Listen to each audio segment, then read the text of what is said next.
This assignment is to get you acquainted with a method you can use to create illustration from Photoshop.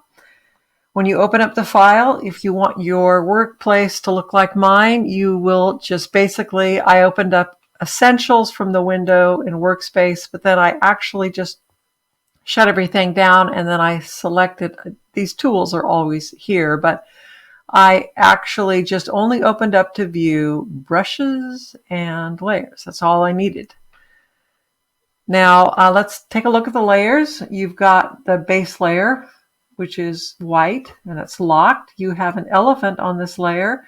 I want to let you know that if you want to pop in another critter or something to test this with for your assignment, that's totally up to you.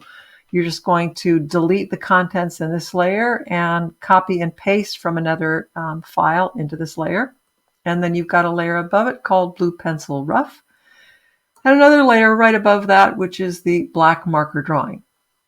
To start out with, I'm going to just lock these layers, and I just click that. I just lock them because it helps me to avoid working on a layer that I'm not wanting to. And let's actually lock this one. And my bad, we want to unlock. This is the layer we're working in. But before actually we lock the elephant, I do want to point out that quite often I will lower the opacity. And the reason I lower the opacity in an image is because I actually think that it helps me avoid taking in too much information. In other words, every little detail is not what I'm after when I'm using this method. I just want basic shapes and capturing it with some quick movements. So now that I've lowered the opacity, I'm going to lock that layer. And now I'm going to work here. Now, this assignment is going to demonstrate working with some very specific brushes that I designed for you. And they're not in the file yet, but you can get them in there because I included them with the file you downloaded. You go to the brushes window and you click on the hamburger menu and you go down to import brushes. And wherever you downloaded that assignment folder and opened it up, you will find something called Illustration Demo Brushes. Click on that to open it. And now it's like you went to a store and it delivered into your studio these brushes. So now I'm going to expand that folder and it sort of double wraps them. And if you go descend one down more, you will see these three brushes.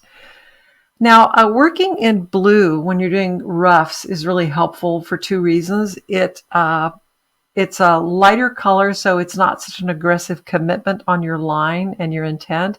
And then also, when you're then working on your final artwork, it's easier to distinguish your rough from your final.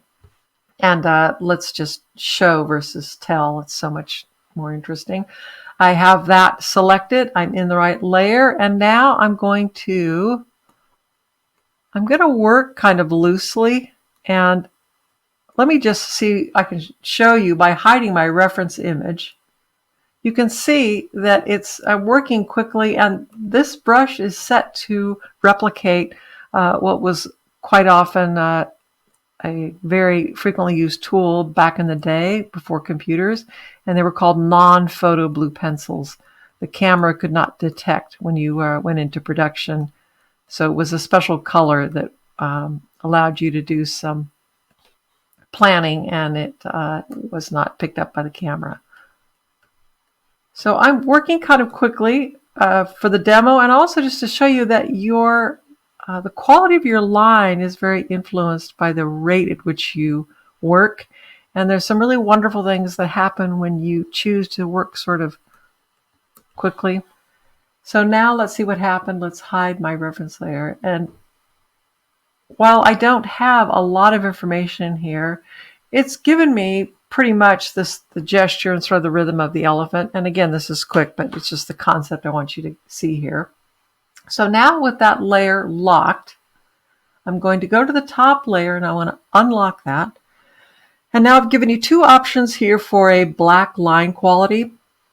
And I want to have you take a look at them. The first one is just called a black pen. It's set at a certain fatness, and the quality of the line weight is uniform.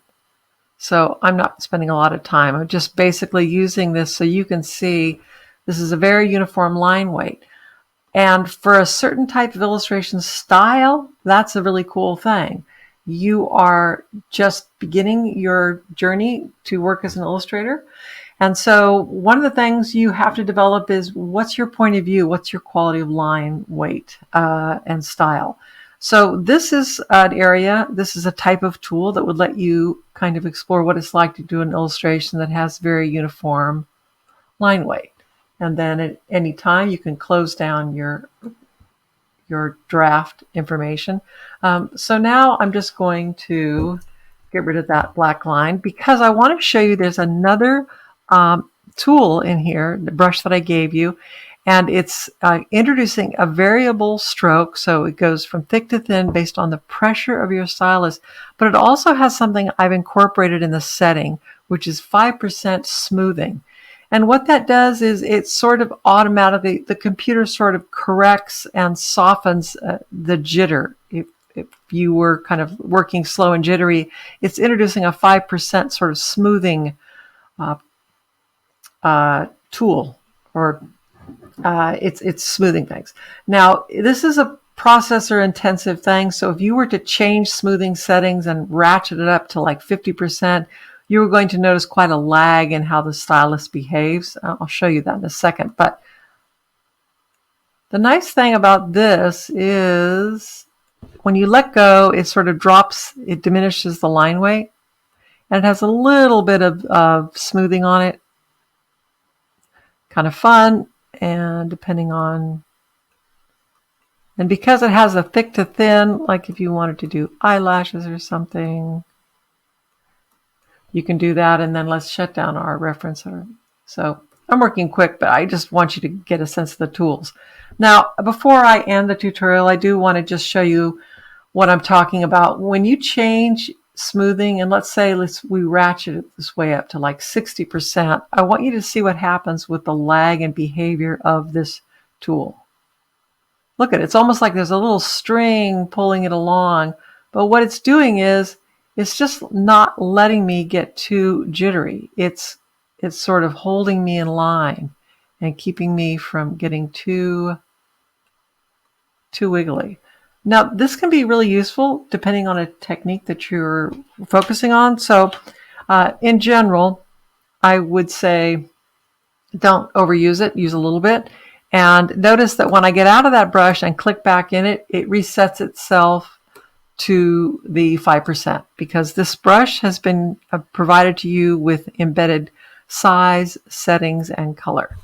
So dive in, replace the image with something you'd like to do, and explore this technique.